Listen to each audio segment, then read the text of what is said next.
आज हम पढ़ेंगे कैल्की थ्योरी ऑफ डिस्ट्रीब्यूशन। इससे पहले हमने अल्टरनेटिव डिस्ट्रीब्यूशन थ्योरी में दो अल्टरनेटिव डिस्ट्रीब्यूशन थ्योरी पढ़ चुकी है। पहला था रिकार्डो, फिर था केल्डोर, और ये है कैल्की। रिकार्डो में जो डिस्ट्रीब्यूशन था वो था प्रॉफिट को, वेजेस को और रेंट को। केल्डोर में प्रॉफिट और वेजेस को, और कैल्की में भी प्रॉफिट और वेजेस को। केल्डोर में इम्परफेक्ट मार्केट की सिचुएशन मानी गई है।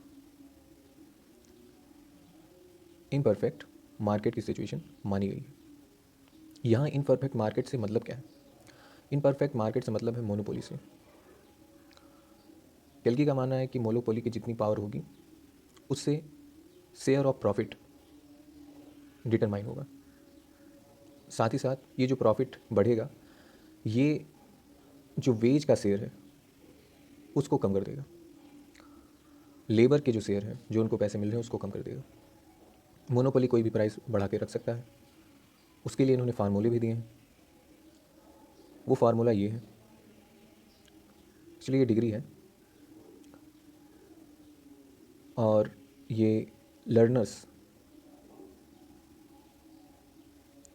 कि मोनोपोली की डिग्री क्या है। जैसे आप पढ़ते हैं 1 डिग्री 2 डिग्री, कितनी डिग्री है, इसको ये निकालते हैं लर्नर्स के मोनोपोली पावर ऑफ डिग्री से।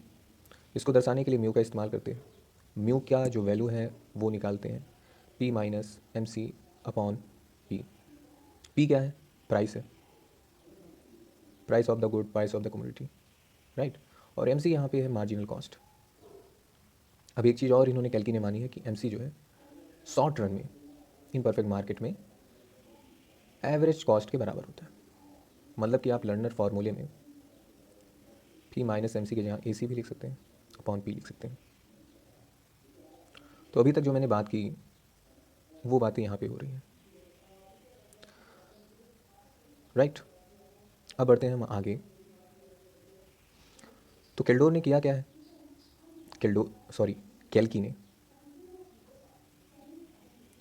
कैल्की ने दो प्रकार के मार्केट भी मान रखे हैं, नॉर्मली होते भी हैं। एक होता है वर्टिकल, एक होता है नॉन वर्टिकल। तो इनमें डिफरेंस क्या है? वर्टिकल में क्या कहते हैं कि फर्म जो है वर्टिकली चलता है। हर एक फर्म का जो इंडस्ट्री चल रही है वर्टिकल में, उसमें हर एक फर्म का जो काम है, वर्क है, वो डिवाइडेड है। कोई ओवरहेड नहीं है, सबको समान पैसे मिल रहे हैं।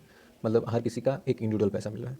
एग्जाम्पल के तौर पे आप समझिए कि मान लीजिए फार्मर को कितना प्रोड्यूस कर रहा है इसी फर्म में ही रहेगा। वो किसी को ना बेच सकता है अपना प्रोडक्ट, ना किसी से खरीद सकता है। वो इसी फर्म में मतलब क्या, फार्मर कुछ प्रोड्यूस कर रहा है, उसका मार्केट तय है कि उसको बेचना कहाँ है, वो मार्केट कहाँ तक उसे पहुँचाएगा, किस फैक्ट्री तक, किस फर्म तक, वो भी तय है। तो मान लीजिए कि रिलायंस है, रिलायंस ग्रुप ऑफ इंडस्ट्री है, ठीक है। अब रिलायंस ग्रुप ऑफ इंडस्ट्री के अंदर ही फार्मर को कॉन्ट्रैक्ट मिलता है, फार्मर से ख़रीदने वाले को कॉन्ट्रैक्ट मिलता है, मतलब ख़रीदा जाता है। और जो ख़रीदता है वो रिलायंस मार्केट तक पहुंचाता है, ट्रांसपोर्टेशन पहुंचाता है। ट्रांसपोर्टेशन के बाद वो किस फैक्ट्री तक जानी है ये यहीं तय हो जाता है। हर एक किसी का निश्चित काम है और निश्चित वर्क है। दूसरा किल की जो मानते हैं वो नॉन वर्टिकल मानते हैं। ये नॉर्मली आपको हर मार्केट में दिखने की मिलेगी। जैसे फार्मर कुछ भी प्रोड्यूस कर रहा है तो किसी को भी बेच दे रहा है। गाँव में भी बेच सकता है, वो सब्जी मंडी में भी बेच सकता है, या अगर खुद का वो ठेला चलाता हो ठेले पे बेच सकता है, तो किसी को भी बेच सकता है। और वर्टिकल में क्या था, उसका प्रोड्यूस उसको कितना करना है और कहाँ बेचना है ये तय था, उसका दाम कितना होगा ये भी तय था। अब यहाँ पे वो दाम नहीं तय करेगा। यहाँ पे क्या डिमांड है उसकी रॉ मटेरियल की, उसके रॉ मटेरियल की फार्मर्स की डिमांड क्या है उस पर तय होगा। अगर डिमांड ज़्यादा है, जाहिर सी बात है ज़्यादा दाम पे बेचेगा। जैसे कि ओनियन का दाम कभी 2 रुपये होते हैं, कभी 25 रुपये होते हैं, तो ये डिमांड पे तय हो रहा है। और ओनियन है क्या, रॉ मटेरियल। अब ये रॉ मटेरियल किस में यूज होता है, तो न्यूक्लियर पावर प्लांट में यूज होता है। न्यूक्लियर पावर प्लांट में कैसे यूज होता है, आप समझते हैं कि जो गर्मी निकलती है न्यूक्लियर पावर प्लांट, जब फ्यूज़न रिएक्शन चलता है तो उसको एब्जॉर्ब करने का जो भी रेडिएशन निकलती है उसके लिए ऑनियन का यूज़ होता है, ठीक है। तो रॉ मटेरियल मैंने किस संदर्भ में कहा ये आप समझिए। तो लगभग बता चुका हूँ, फिर भी देख लीजिए। तो वर्टिकल में इन्होंने ये सारी बातें की। जो बातें हो चुकी हैं कि कैसे कैसे नो ओवरहेड होते हैं, ठीक है, हर किसी का काम तय है, हर एक इंडिविजुअल का काम तय है, वर्क इज़ डिफाइंड। और एक ऐसी सिचुएशन आती है जिसमें MC इक्वल टू AC हो जाती है, तो शॉर्ट ट्रिप में ऐसा सिचुएशन हो सकता है, ये भी मैंने पहले ही बताया। तो ये था इनका वर्टिकल वाला। अब हम बात कर लेते हैं नॉन वर्टिकल की। नॉन वर्टिकल इंडस्ट्री में इन्होंने क्या माना है? तो नॉन वर्टिकल इंडस्ट्री में इन्होंने माना है only labours are those directly productive workers and no overheads. यानी कि वर्टिकल में तो ओवरहेड्स थे, हर किसी का दाम, हर किसी व्यक्ति का काम तय था, उनका वेजेस कितना होगा ये भी तय था। पर यहाँ पे ऐसा कुछ नहीं है। अगर तुम प्रोडक्टिव हो, तुम प्रोडक्शन कर रहे हो, तो तुम किसी को भी बेच सकते हो, और दूसरा व्यक्ति है वो भी किसी और को बेच सकता है। ये ज़रूरी नहीं है कि तुम ही से लेगा या किसी और से लेगा, उसको जिसका भी प्रोडक्ट बेटर लगा वो उसके साथ चले जाएगा। और यहाँ पे भी माना गया है कि MC जो है AC के बराबर आ जाता था। तो ये था एजेप्शन। अब हम बढ़ते हैं आगे। अब बात करेंगे हम मॉडल वर्टिकल इंटीग्रेटेड इंडस्ट्री के बारे में। इंटीग्रेटेड मतलब क्या है यहाँ पे? इंटीग्रेटेड मतलब सिंपल सा बात ये समझिए आप कि जब कई सारी फर्म आती हैं, हर फर्म का काम डिफाइंड होता है, कई सारी, तो इंडस्ट्री बनाती हैं, ठीक है। तो ये इंटीग्रेटेड है, इंडस्ट्री है, काफ़ी सारी फर्म एक साथ काम कर रहे हैं एक इंडस्ट्री के लिए, जैसे रिलायंस इंडस्ट्री एग्जाम्पल के तौर पर। अब इनके क्या माना है इनके मॉडल में? तो पहली बात इन्होंने माना है कि जो प्रॉफिट है, जो ग्रॉस प्रॉफिट हो रहा है, तो जाहिर सी बात है कि जितना आपने खर्च किया और जितना आपको मिला, उसका जो डिफरेंस होगा वो आपका प्रॉफिट होगा, ठीक है। और जो इनकम डिस्ट्रीब्यूशन है इंडस्ट्री में, ये तय होती है एबिलिटी ऑफ द फर्म। यानी कि जो फर्म है वो अपने रॉ मटेरियल को फैक्टर ऑफ प्रोडक्शन के खर्च से कितने कम या कितने ज़्यादा दाम पे बना पाती है, इससे तय होगा। अगर कम दाम पे बन रहा है तो इंडस्ट्री में जाते हुए उसका भी दाम क्या होगा? कम होगा। और अगर ज़्यादा फैक्टर ऑफ कॉस्ट लग जा रहे हैं तो जाहिर सी बात है ये भी ज़्यादा दाम पे बेचेगा, और जब ज़्यादा दाम में बेचेगा तो प्राइसेस क्या हो जाएगी? इन्फ्लेशन हो जाएगा। इन्फ्लेशन यहाँ पे किस रूप से आया है? ये कॉस्ट पुल इन्फ्लेशन है। कॉस्ट पुल इन्फ्लेशन की वजह से आएगा ये इन्फ्लेशन, यानी कि दाम बढ़ जाएगा, और अगर ऐसी सिचुएशन नहीं है तो घट जाएगा। और लास्ट बात ये कहते हैं कि जितना ज़्यादा मोनोपोली पावर होगा, यानी कि जितना ज़्यादा डिग्री होगा मोनोपोली पावर का, उतना ज़्यादा शेयर होगा प्रॉफिट का। अब जितना ज़्यादा एक व्यक्ति की पकड़ होगी किसी भी फर्म पे, किसी भी इंडस्ट्री पे, वही दाम तय करेगा, राइट। अब रिलायंस के जियो के प्लान्स जो हैं, हालांकि उस पर ट्राई भी चलता है, ट्राई तय करता है, पर अपनी इंडस्ट्री का दाम मुकेश अंबानी ही तय करेंगे। 500 रुपये में कितने महीने का चलेगा, 400 रुपये में कितने महीने का चलेगा। तो इनकी मोनोपोली है, 100 रुपये आपको देने ही देने हैं जब आपको इसका ग्रुप का मेंबर होना है। तो ये मोनोपोली एक समय क्रिएट हुई थी जब रिलायंस जियो आया था, समझ लीजिए इसको। तब ये जो वोडा थे, आइडिया था, एयरसेल था, एयरटेल था, इन सब का बाइकआउट हो गया था। हर कोई रिलायंस जियो लेने के लिए बेताब हो गया, तो उसने एक मोनोपोली क्रिएट की थी। पर मोनोपोली क्रिएट किस लिए की थी? फ्री में सब कुछ मिल रहा था, मोनोपोली क्रिएट हो गई, उसने मार्केट बनाया, 8-10 करोड़ से भी ज़्यादा उसके यूज़र्स हैं। जब मार्केट क्रिएट हो गई, अब वो अपना दाम बढ़ाने लगे। पहले तो कहा 100 रुपये में आप मेंबर हो जाइए, 99 रुपये में, फिर अलग अलग प्लान निकालने लगे कि इतने दिन के लिए इतना, पर स्टार्टिंग धीरे धीरे की, और आज काफ़ी ज़्यादा यूज़र्स हैं, और आज भी बेटर, मैं कहता हूँ बेटर ही सर्विसेज मिल रही हैं रिलायंस की। चलते हैं आगे।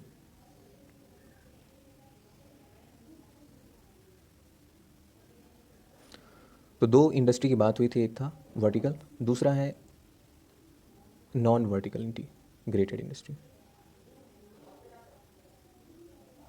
यहाँ पे मैंने बात की थी कि जो फर्म है ये किसी से भी कोई भी गुड खरीद सकता है, जिसका इसको गुड बेटर लगेगा, जिसका भी गुड इसको बेटर लगेगा उससे ये परचेज़ कर लेगा।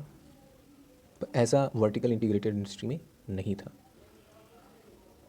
तो बात क्या करते हैं, तो यहाँ पे भी जो मोनोपोली पावर है इसको आप इससे निकाल सकते हैं, लर्नर के मोनोपोली डिग्री फार्मूले से आप निकाल सकते हैं कि कितना मोनोपोली का इफेक्ट पड़ रहा है। साथ ही साथ एम सी इक्वल टू ए सी होगा, ये एजप्शन में भी हमने देखा था। तो हम क्या लिख सकते हैं इसको, ये था P mu equal to M C upon P. आप पी को इधर भेज दीजिए, पी को आप इधर भेज दीजिए, पी इधर आ गया। उसके बाद एम सी जो है ये ए सी के बराबर है, तो यहाँ पे ए सी लिख दीजिए। तो हमारे पास क्या आ गया, price into degree of monopoly equal to price minus average cost. ठीक है, ये क्या है, ये डिफरेंस बता रहा है कि जो प्रोडक्ट का प्राइस है और जो उस पर एवरेज खर्चा आ रहा है एक यूनिट में, उसमें क्या डिफरेंस है। ठीक है, अब यहाँ पे आपको ध्यान रखना होगा कि कैल्की ने एवरेज कॉस्ट में कौन कौन से कॉस्ट जोड़ लिए हैं, लेबर का भी जोड़ा हुआ है और रॉ मटेरियल का भी जोड़ा हुआ है। ठीक है सर, लेबर और रॉ मटेरियल दोनों को मिला के एवरेज कॉस्ट क्या पड़ रहे हैं उस प्रोडक्ट को बनाने में, इसको एवरेज कॉस्ट में जोड़ा गया है। मार्जिनल कॉस्ट में भी ये जोड़ा गया है, और जिसको प्राइस से घटाने पे हमारे पास ये वैल्यू आ जाती है। आगे क्या कहते हैं, ये कह रहे हैं कि ये प्रॉफिट दिखा रहा है, ये प्रॉफिट बता रहा है कि पर यूनिट कितना प्रॉफिट हो रहा है इंडस्ट्री को, फर्म को। एक्चुअली फर्म या इंडस्ट्री की चीज़ है, इंडस्ट्री लिखिए, इंडस्ट्री को एक यूनिट पे कितना फ़र्क पड़ रहा है, कितना प्रॉफिट हो रहा है, ये इस फॉर्मूले से आपका पता चल रहा है। अब मान लीजिए कि फर्म ने कुल मिला के एक्स यूनिट प्रोडक्शन किए, उस फर्म ने जिसको एक यूनिट पे उतना प्रॉफिट आ रहा था, उसने एक्स यूनिट का प्रोडक्शन किया। एक्स यूनिट का प्रोडक्शन किया तो क्या हो जाएगा, सिंपल सी बात है, जो हमारा फार्मूला था उससे मल्टीप्लाई हो जाएगा।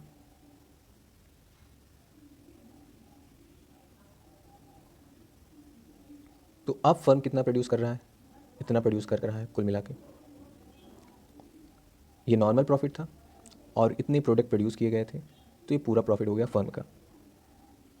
ये क्या है, ये कैपिटलिस्ट की इनकम है, प्रॉफिट वाली इनकम है। इतना प्रॉफिट कैपिटलिस्ट को हो रहा है एक फर्म के। अब हम आ गए हैं अपने दूसरे पॉइंट पे।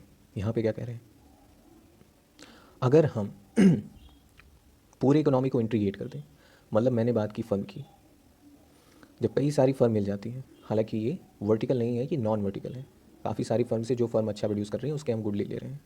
ठीक है, जब ये एक साथ आ जाती हैं तब बनता है इंडस्ट्री। और पूरे भारत की इंडस्ट्री ले लीजिए या पूरी इकोनॉमी की इंडस्ट्री ले लीजिए, तब जाके बनती है इकोनॉमी। तो इकोनॉमी में कैसे आएगा, तो इकोनॉमी में कुछ नहीं करना है, इकोनॉमी का प्रॉफिट करने के लिए हमको हर एक फर्म के प्रॉफिट को जोड़ देना है।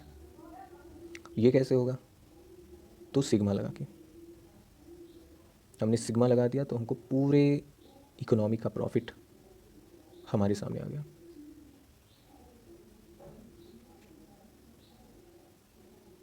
ये पूरे इकोनॉमी का प्रॉफिट है। ये ध्यान रखिएगा, नेशनल इनकम के बराबर नहीं है, ये प्रॉफिट है, तो प्रॉफिट नेशनल इनकम के बराबर नहीं हो सकता है। आगे बढ़ते हैं। अब यहाँ पे एक चीज़ और ये बात कर रहे हैं कि टी की वैल्यू क्या है। टी की वैल्यू मानी गई है sigma X into P. X क्या था, टोटल प्रोडक्ट था, पी क्या है, टोटल प्राइस है।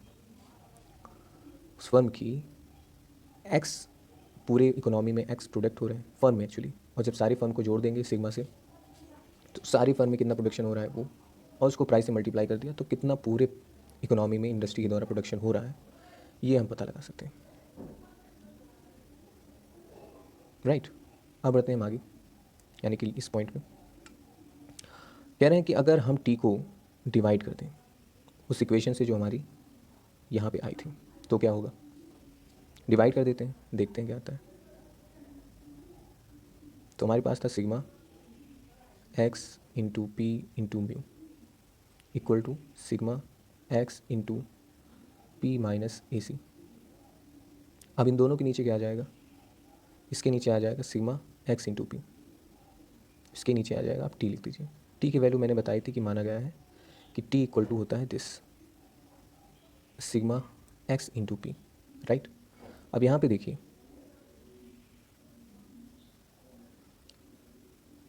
इसको हम कहते हैं वेटेड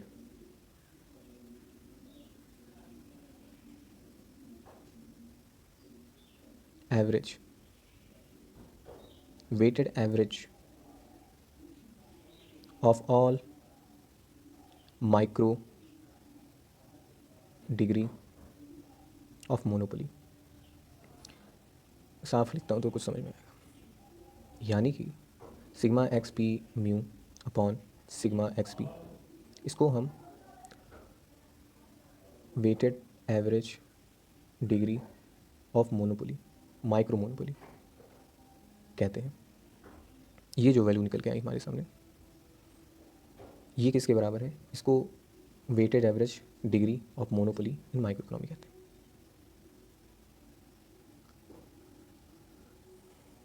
क्यों कहा जा रहा है ये देखिए, ये है मोनोपोली का डिग्री जो निकालता है। और अगर हम पूरी इकोनॉमी का निकालें, इंडेक्स नंबर आपने पढ़ा होगा, तो अगर पूरी इकोनॉमी का अगर हम देखने लगे कि मोनोपोली डिग्री क्या है, तो वो वेटेज एवरेज हो जाती है।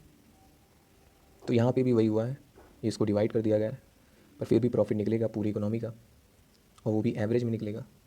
तो इसको कहा जा रहा है weighted average degree of monopoly in micro. अब अगर इनको मैक्रो में निकालना है तो उसके लिए इन्होंने फार्मूला बताया है ये एम नॉट, और इसकी वैल्यू भी बताई है कि क्या होगी, सिग्मा एक्स इंटू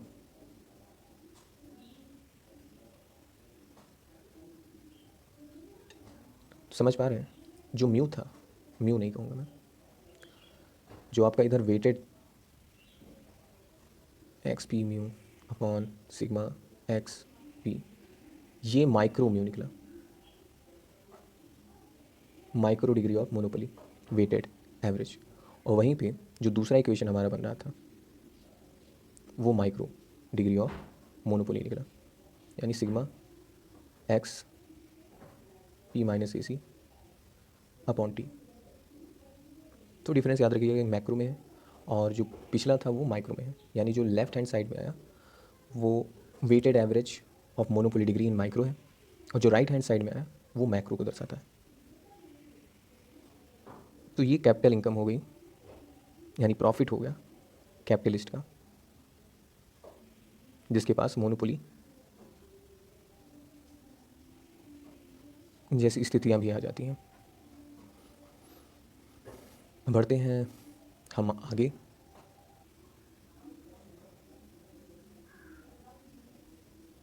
तो यहाँ पे क्या कह रहे हैं अगली स्लाइड में, कह रहे हैं जो शेयर ऑफ प्रॉफिट है ये कहाँ से निकल के आ रहा है? ये जो शेयर ऑफ वेज है उसको कम करने पे आ रहा है। अगर प्रॉफिट बढ़ रहा है,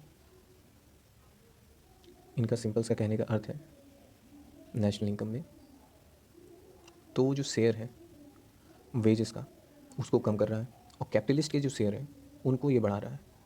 यानी कि जो प्रॉफिट मिल रहा है कैपिटलिस्ट को, जो शेयर उसका बढ़ रहा है, वो on the cost of share of labour है। मतलब उसका कॉस्ट किसको चुकाना पड़ रहा है? लेबर को चुकाना पड़ रहा है। फिर कहते हैं अगर इकोनॉमी में हमारे पास दो चीज़ें गिवन हो, नेशनल इनकम, वेज, और तब हमें प्रॉफिट निकालना हो माइक्रो स्तर पे, तो हम कैसे निकालेंगे? क्योंकि इससे रिलेटेड हमारे पास कोई फार्मूला तो नहीं है, हमारे पास यही फार्मूला है प्रॉफिट को निकालने का, sigma X into P minus E C. तो कहते हैं इसको हम इस तरह निकाल सकते हैं, नेशनल इनकम को बेस से घटा दें और इसको पूरे को टर्नओवर से डिवाइड कर दें, तो हमारे पास प्रॉफिट मैक्रो लेवल पे निकल जाएगा, मोनोपोली डिग्री का प्रॉफिट, कि अपने दम पे वो कितना कमा पा रहा है। अगर हम दोनों साइड को, यानी इस पूरे इक्वेशन को टी बाई डब्ल्यू से डिवाइड कर दें,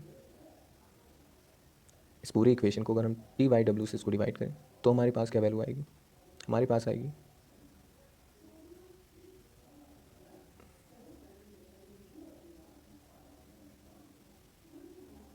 हमारे पास तब वैल्यू आ जाएगी ये।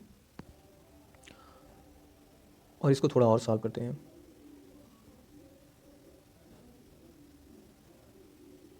तो हमारे पास वैल्यू आ जाएगी W upon N I equal to 1/1 plus mu nought into P/W।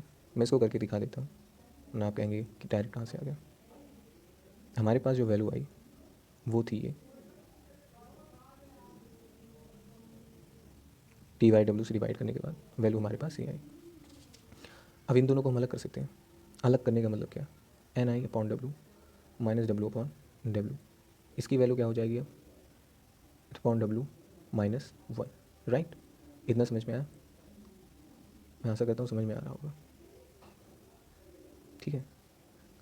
इतना अगर आपको समझ में आया तो हमारे पास यहाँ पे था म्यू नॉट ऑन डब्ल्यू, ये हम लेफ्ट हैंड साइड जोड़ेंगे, ये प्लस में आ जाएगा और यहाँ से गायब हो जाएगा, राइट। ये सब भी गायब हो जाएंगे। अब हमको इसी की वैल्यू निकालनी थी। अब इसको हम पलट देंगे, रुकिए, ये किसके बराबर है, नेशनल इनकम अपॉन वेजेस के बराबर है। इतनी वैल्यू हमारी आ गई। हमको क्या निकालना है, हमको निकालना है वेज अपॉन नेशनल इनकम। तो इसका रेसिप्रोकल आ जाएगा +1, और ये हमको लाना था, right. This is our answer. अब लास्ट में ये क्या कह रहे हैं, लास्ट में ये कह रहे हैं कि जैसे जैसे प्रॉफिट बढ़ता है इसका कॉस्ट लेबर के वेजेस पे पड़ता है, उसका वेजेस कम हो जाता है। इसका ये रीज़न देते हैं कि टर्न अपॉन वेजेस बढ़ रहा है, और अगर ये बढ़ रहा है तो प्रॉफिट बढ़ेगा, और प्रॉफिट बढ़ेगा तो उसका कॉस्ट वेजेस पे आएगा। टर्न अपॉन वेजेस का बढ़ने का मतलब क्या, नेशनल इनकम बढ़ रहा है, और नेशनल इनकम बढ़ रहा है यानी प्रॉफिट बढ़ रहा है। वेजेस और वेजेस को इन्होंने कांस्टेंट मान के रखा है, इसका मेन कारण यही है। तो अगर किसी की भी प्रॉफिट बढ़ रही है, यहाँ पे कैपिटलिस्ट की प्रॉफिट बढ़ेगी, तो उसका कारोबार दामोदार किसको उठाना पड़ेगा, लेबर के वेजेस को उठाना पड़ेगा। लास्ट स्लाइड पे जहाँ पे हम बात करेंगे कि कैल्की प्राइस को कैसे डिटरमाइन कर देती। तो इतना ही है, इससे ज़्यादा नहीं है इसमें। क्या है ये हमको जानना है। तो पहली स्टार्टिंग में ये बात क्या रखते हैं कि जो रॉ मटेरियल है, प्रॉफिट मत समझिएगा, रॉ मटेरियल लिखा है, ठीक है। जो रॉ मटेरियल है ये डिमांड से अपना प्राइस डिटरमाइन करती है।